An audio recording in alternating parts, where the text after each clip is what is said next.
Welcome to Mindful Leadership, Transforming Lives, with your host, Singh. This is where leadership meets purpose, presence, and passion. In today's fast-paced, high-pressure world, we face a leadership crisis. Too often, teams are led by managers who lack empathy, clarity, and vision, leaving individuals uninspired, disconnected, and undervalued. But it doesn't have to be this way. Great leadership isn't born, it's built. The end game: empower your leadership, inspire the world. Every week, join me, your host Singh, as we tackle the gaps in leadership and life coaching head on, learning how mindfulness, emotional intelligence, and compassion can redefine success. This isn't just another podcast, it's a mission to fill the void left by ineffective leadership. And it's not just about leadership in business. Life coaching for leaders and new executives is at heart of this journey. Ready to rise above the noise and lead with clarity, purpose, and impact? Join a global movement dedicated to reshaping the future of leadership, one mindful moment at a time. Let's begin. Welcome back to another episode of Mindful Leadership, transforming your life on the Transformation Network. Today, I'm excited. A good friend of mine joining us and giving us some wisdom. Dan, welcome to the show. Hi, thank you so much for having me. Dan, would you mind telling our audience the beauty that you give to this community? Sure, and I appreciate your kind words. For those who are tuning in, my name is Dan Cunio, and I am the Chief Operating Officer of the law firm Malone Hatley. We practice family law and trust and estates, basically estate planning, and it's good to be on your show here. And one of the things that we've been really working on, and I know you're going to get into it, is this idea and concept of people over profit. And so I'm excited to talk about that. Dan, I also recollect that you have two podcasts. Would you quickly give a brief about what those two are? I'd love to. Our first podcast is I Now Pronounce You Divorce, and our second podcast is The Business Blueprint, both going into their second season. Oh, wow. That's a lot for our listeners.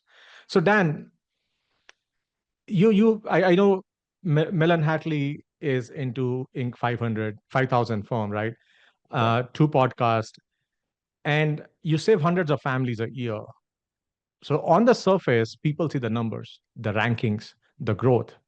But if I asked for your team what accomplishments they are proudest of in last 12 months, what would they say? Oh, I'd hope that they'd say, we don't look at the growth as far as from a number perspective. It's more of we get to help out all these families and individuals that are coming to us a lot of times in their roughest part of their life. They're not in a good situation. And so the fact that they're putting their trust in us, that to me is huge. And then the growth, of course, is nice, but it's allowing us to be able to really serve and help a lot of families across the nation.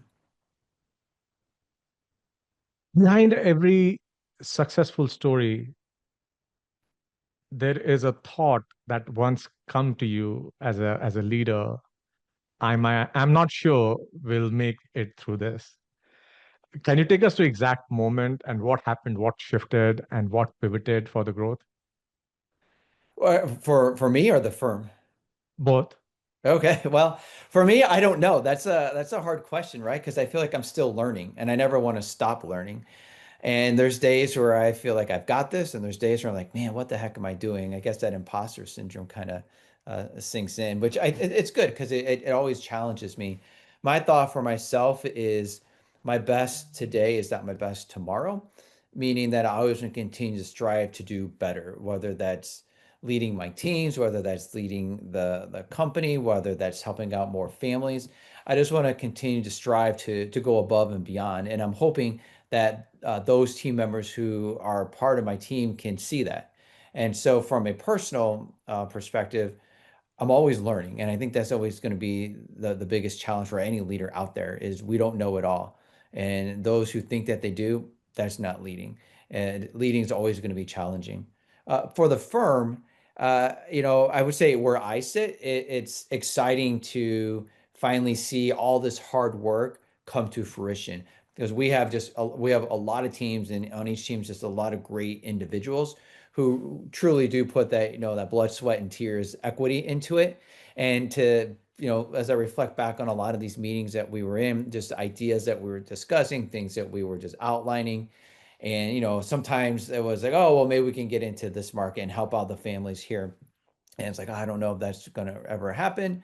But yeah, once we put pen to paper and we really start executing, the switch was, okay, we moved from, the offices and the locations in Virginia to markets outside of Virginia. So my answer would be seeing that switch from outside of Virginia into Florida, into South Carolina, and now across Texas. That's kind of was that switch for me.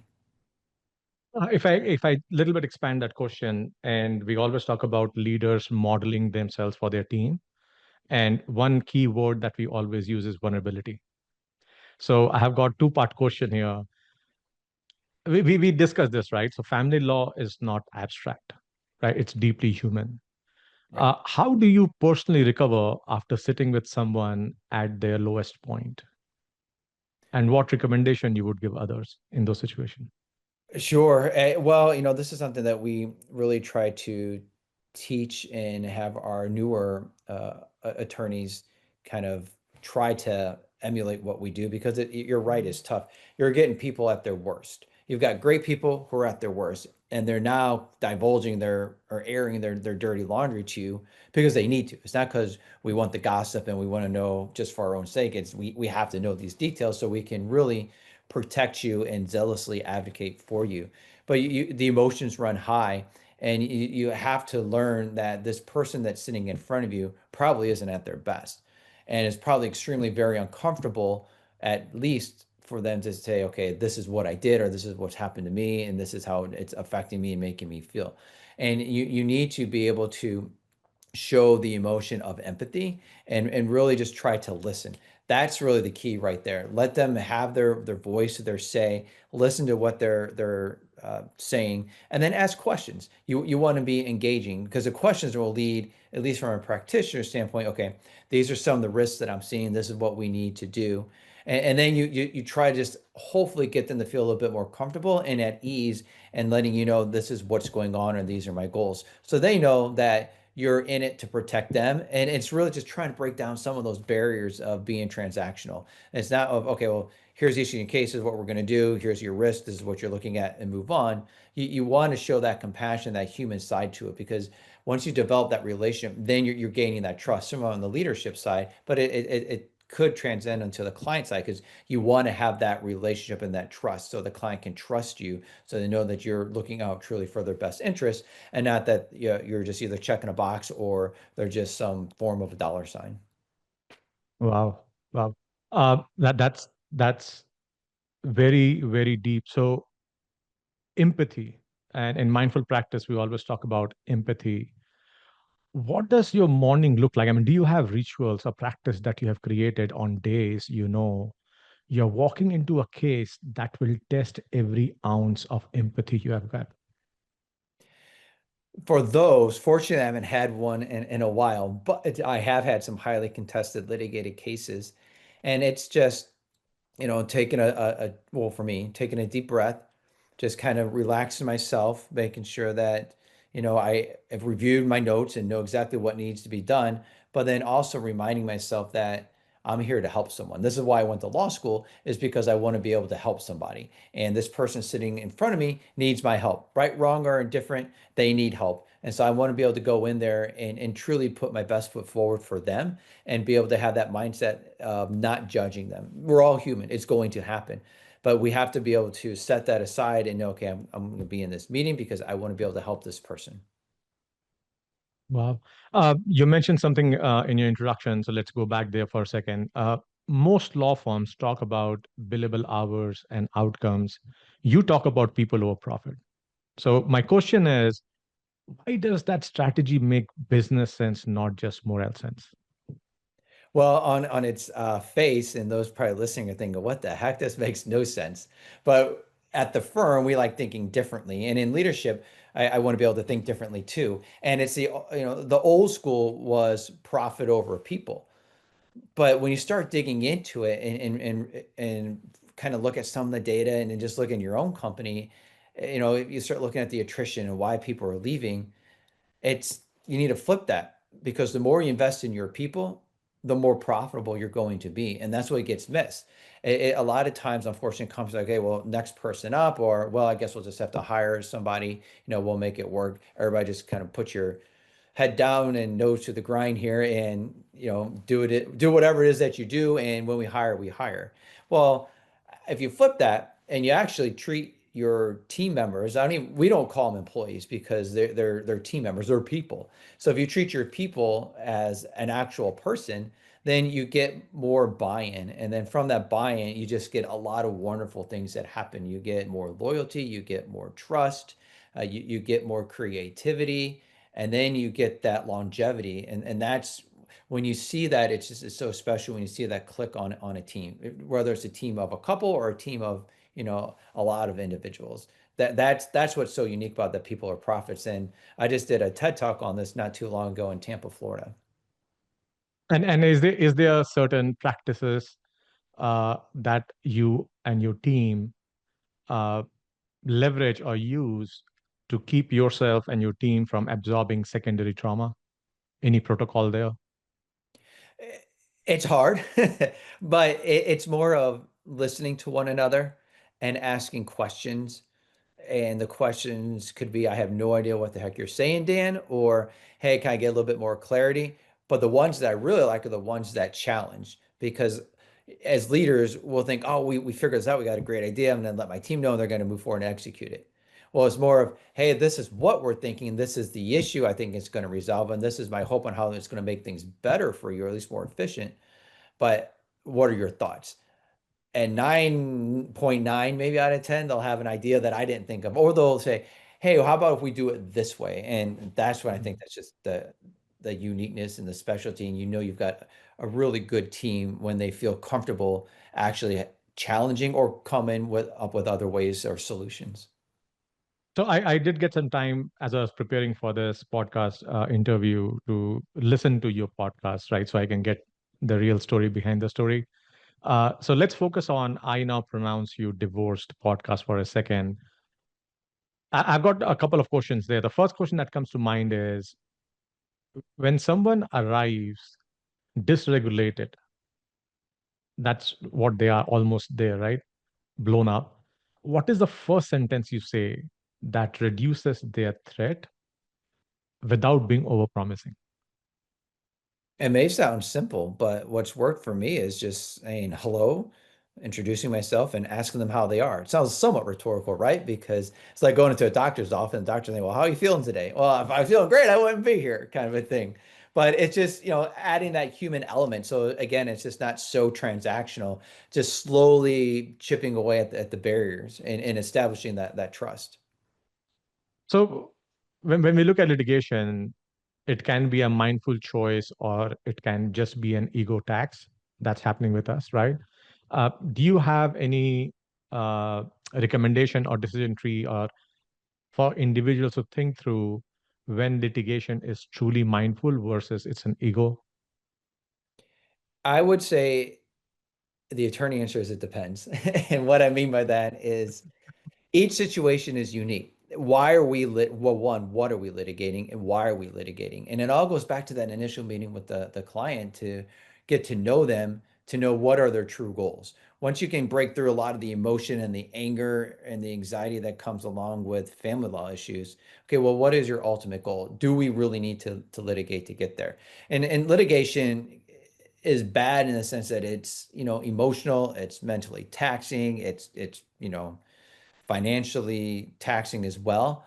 But if you want to achieve something, maybe the only way to get there is to litigate. So I think that's a positive because you've identified your goal and it's a legitimate goal, and this is the only way that we can get there. Now, you don't want to litigate just to litigate, and that's where you hopefully start getting that trust between yourself and your lawyer to know that he or she has your best interest, and not just taking your case to litigate because it helps the law firm's bottom line. It's truly what is in the best interest of the client. And then you will have clients who say, I don't really care. I want my day in court. My spouse did this to me. I want to make them pay.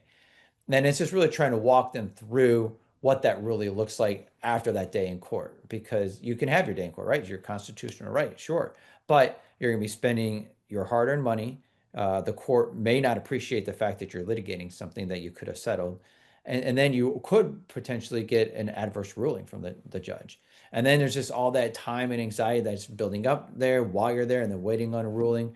When if we can try to break things down, let's try to resolve it to try to get to your goal. If your goal is to see your kids more, do you really want to litigate and spend all that time and money that could be used for your kids? Or is there financial aspects that we need to litigate because your spouse is dissipated or left and kind of deserted you, and you need that financial security? And so we probably do have to litigate. But it's just walking the clients through, what does litigation mean? It's not what you see on television a lot of times on these shows that have great acting, but it's rare. I'd have to think long and hard of what I saw on television was really what happened in Really? court. Mine is literally having a judge there.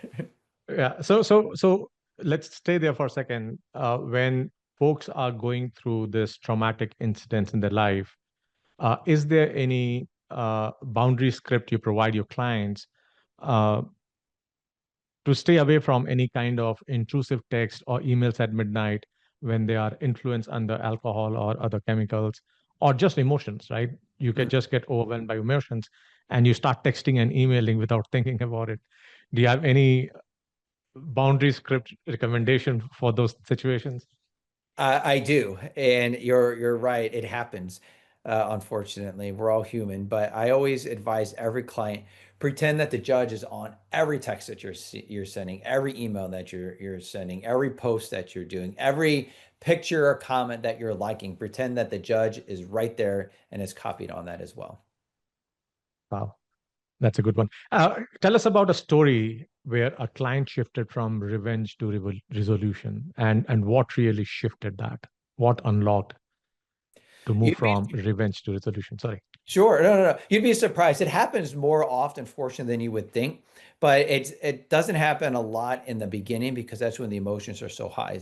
Someone's either felt that they've been wrong or they want to get out for whatever reason. And so they have a lot of unrealistic expectations. But our job as practitioners is to, break through those to really get at the heart of it all. Like, what is your true goal here? And then focus on that. And through time, the mind process will shift because we're all human. I mean, it's a grieving process. Essentially, you're going to be upset, then you're going to be disappointed, then you're going to be sad. You're just going to go through it all. But the point of having a counselor at law is to be able to talk to your attorney so he or she can start really guiding you through what that process looks like. But I'd say a lot of the times it may happen maybe around the middle of the case, except for those that have to be litigated. Then, those emotions continue to run high. What was the motivation behind Business Blueprint podcast? Sure. We wanted to do a podcast that allowed us to be able to share what we've learned. And for me personally, is more sharing what I've learned from a lot of my mistakes. And I wanted to be able to have others at least identify, like, okay, yeah, I've been through that, or all right, so if that happens, this is what I need to do. Because success and growth doesn't come easy and it doesn't come the next day. And there's going to be a lot of bumps and bruises along the way. But we can turn those into a positive, and the positive is, okay, well, what did I learn from that? And just to try to make sure that we don't, history repeat itself. But I really try to look at each situation as a learning opportunity. And, we just want to be able to share that with others. And hopefully those who listen in can ask questions and we can try to answer those on the podcast as well, because our listeners are phenomenal. They've got a lot of great questions that they submit to us. And so we're hoping to make it more engaging and collaborative. Uh, would you like to share with my audience, just walk us through your weekly leadership meeting agenda and the one human check question, one decision rule? Well, each leadership meeting is a little bit different, but I start every meeting out just asking, how are you doing today? So it's not just, okay, we log in or we're in a room. Okay, what are we doing? What's the agenda? Let's get to this.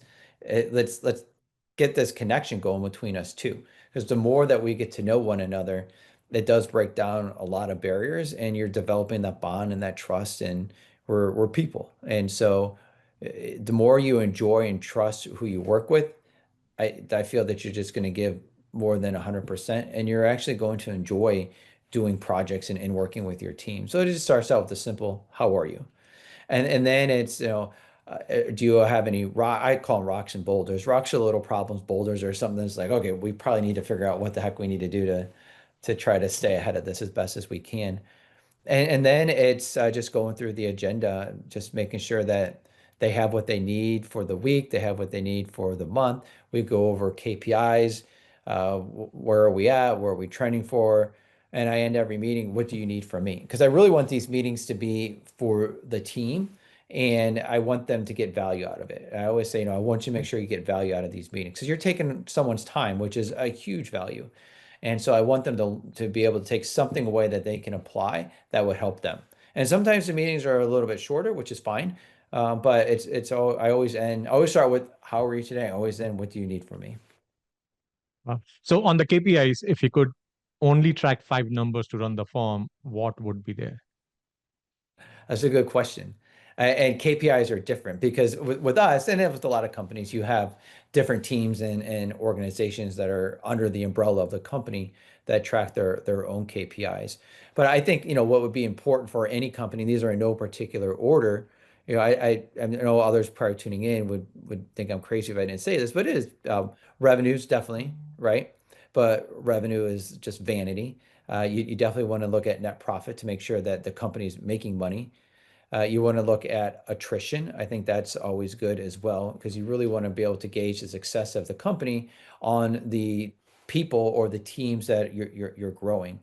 So I'd limit it to really those three, and then you can probably branch off from each one of those to get to certain KPIs. So just like you talk about people over profit, you also mention in a couple of places values over velocity. So what was a short-term loss, long-term gain, compounding gain that you have when a moment when you chose value over velocity? It was looking at attrition and just wondering why. And this isn't the current firm, but I mean, it's my thought process here. But it's just what I've learned at the other place I was at was there's just a lot of attrition, and it just didn't make any sense to me. And then when you start really making decisions on values, then you have those like-minded individuals, those like-minded people who share those values. And when they share those values, they hopefully will feel valued and then they'll want to give more to your company or to their team. And so, it makes it long run a lot easier instead of just hiring for a band-aid. We hire for culture and values. And all of our interviews are tying everything into our values. Because if this person isn't going to be a good fit culturally, it may be a good fit temporarily, but long term, it's not. And I just don't want to jeopardize or compromise any one of our teams because I found somebody with a heartbeat that is willing to work, right? It never works out. I'm so Right. confident. And so tying everything back to our values is important to me. So let's quickly talk about expanding that conversation of value. The client experience flywheel that you have from first touch all the way then becoming a referral for you. Where do emotions derail it most often? They derail in the first meeting because the emotions are running high, and then you have expectations, whether they're legit, real, or unrealistic. And then you speak to the attorney who has to advise you, well, no, we can't do this because of X, Y, and Z, or here's your risk if you do this, or this is what we need to do. And it's just shifting the client's mindset on what they thought and what they really came in and hoped for. And so there's a lot of times that happens in the beginning. And then maybe halfway through, when we're trying to settle a case, it's hard to get others to see the bigger picture, to know that if we give here, we may be able to take here. And it's really just trying to resolve the case. Because when you go to trial, you're leaving it in the hands, in most jurisdictions, of a judge who doesn't have any real interest in the parties. They just have an interest in the docket and the case. And so they're going to make decisions, of course, according to the law, but that's it. To where when you have two individuals, hopefully eventually come to the table with sound mind that we can facilitate some form of a settlement. And unfortunately, the best settlements are when everyone walks out of there unhappy. That's a good way of putting it. So again, staying with that life cycle with our customer, Uh, in your profession, in your company, I'm sure there are multiple team members playing different roles, attorneys, paralegal, intake, whatever it be. Do you guys have a handoff checklist that reduces rework and emotional leakage between the team members? We make sure that everyone who's involved in the case is at their best from a mental standpoint so they can put their best foot forward. But we also make sure that whatever is discussed stays within that case. We don't have a checklist per se to where when someone goes in and meets with a client that they're checking certain things off. Now, the caveat to that is, of course, there are checklists when we need to be able to produce something or we have a strategy involved. So that may be. But as far as just making sure that we're not leaking or gossiping, we just make sure that we hire individuals who know that this is a professional environment and that they're treating all of our clients with respect. And that's one of our values is respect and professionalism. And so we don't want anyone coming in here wanting to do this type of law so they can kind of get the skinny or the gossip on what someone did or may not have done. And it really starts with having that professional, respectful mindset. So trying to bring the two podcasts together, there is a lot of similarities. One is more on the business side, the other one is more on the individual side. Uh, are there any early signals for leaders to look within themselves uh, when it comes to empty nest and midlife transition before that hits their management style or their marriage? Self-reflection and knowing where you're at in life, meaning if you're happy in your life, then hopefully that will translate into your work life, but making sure that there is that proper balance. I mean, the burnout can accelerate, but then also the burnout could hurt your team too. It is just really having those good, engaging communication with your team, but also knowing yourself and making sure you're taking time for yourself. Wow. Any signals for our listeners to recognize those situations that they are actually getting into it?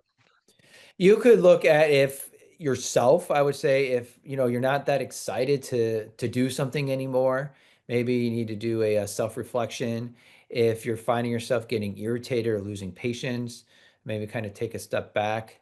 If you feel like you're holding your team back because either you've got a lot going on mentally or there's other priorities, again, taking a step back and refocusing and reshifting some things for your team. If you see others who are not really as that engaged anymore, then that's always kind of the first sign when someone who used to be coming to the meetings with just good energy and all of a sudden there's kind of withdrawn and laid back for whatever reason, might want to just take them aside and say, how are you doing? Always find walks outside of the office is good, just a different change of scenery, or go for a cup of coffee or something. Or someone is not performing well, just trying to figure out and ask questions. Hey, is everything okay? And then if someone is late to work all the time, that's always another sign that something else is happening, whether they've got another job that they're trying to get or something else personally is happening. And it's just having those conversations. And we do it too. We've allowed our team members to be able to take time for themselves because of personal issues that are happening. And we want them to know we're here for you. And I mean, we know it's a business, so we need to know, hey, well, how long are you thinking you're gonna be out so we can properly plan. But we want to make sure that our team feels supported, and not just supported within the company, but supported as much as we can outside of the company. So, okay, now that we have gone through growth, conflict, transformation, and transition, what does leadership mean to you? And how is it different from when you started? Well, when I started, I had no idea what leadership was. It was really probably more like management. And then as I was able to really just educate myself and see other leaders out there that I wanted to try to pick up on, and emulate what they do, I had a change of mind. And then being a true leader is somebody who wants to help lead a team and really see and identify the good in others and lift them up and help them grow.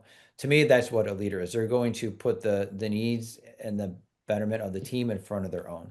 And so it's not just a fancy title or other types of perks that may or may not go with being a leader. It's truly being invested in your team and wanting to see each person on your team not only succeed, but how can we grow them personally and professionally? Staying there for a second, interesting.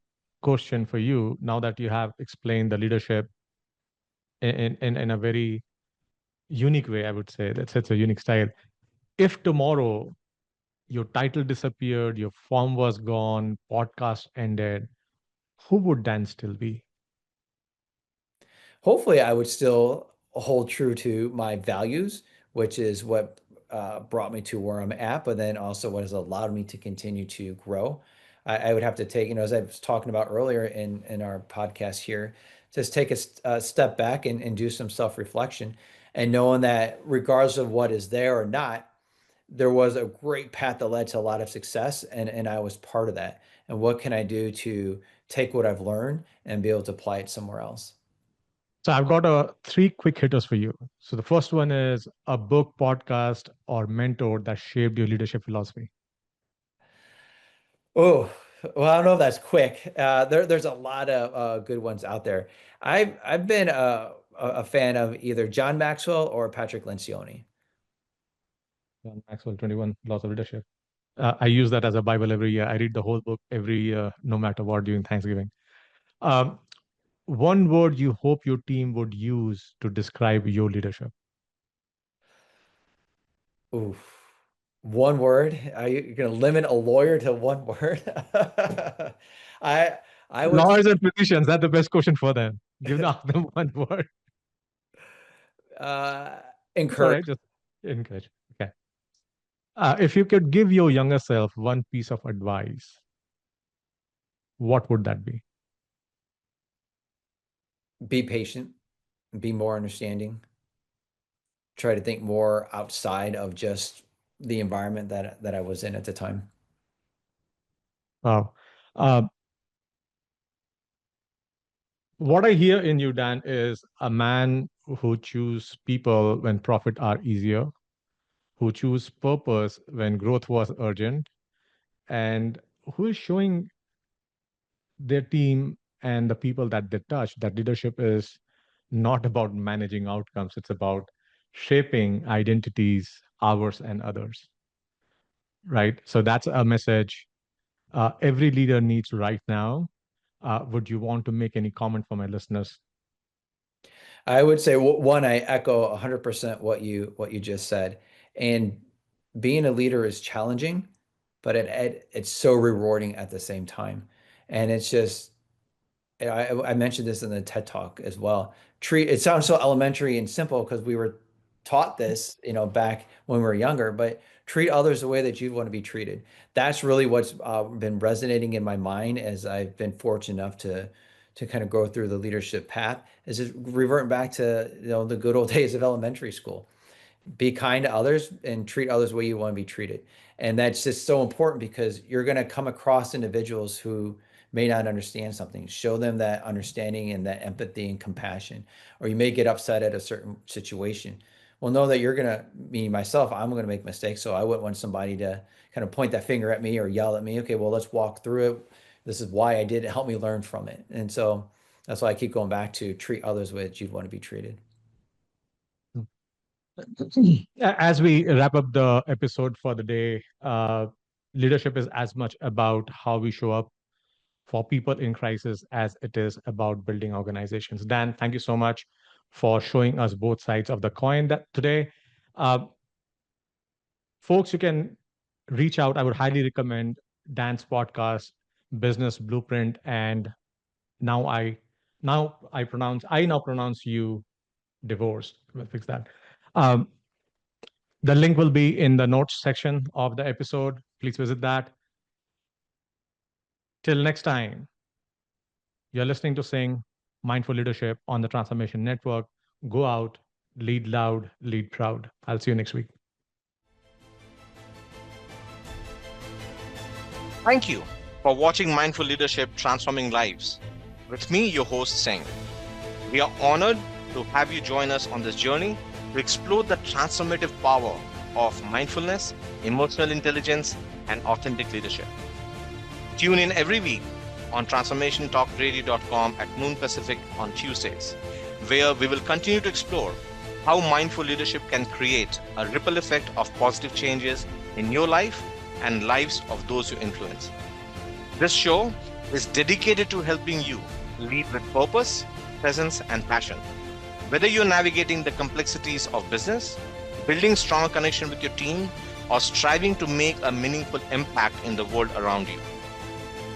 To learn more about the show, access additional resources, or dive deeper, visit singhpowerupcoach.com. Remember, leadership isn't just about what you do, it's about who you are. Let's continue to transform lives together, one mindful moment at a time. See you next week.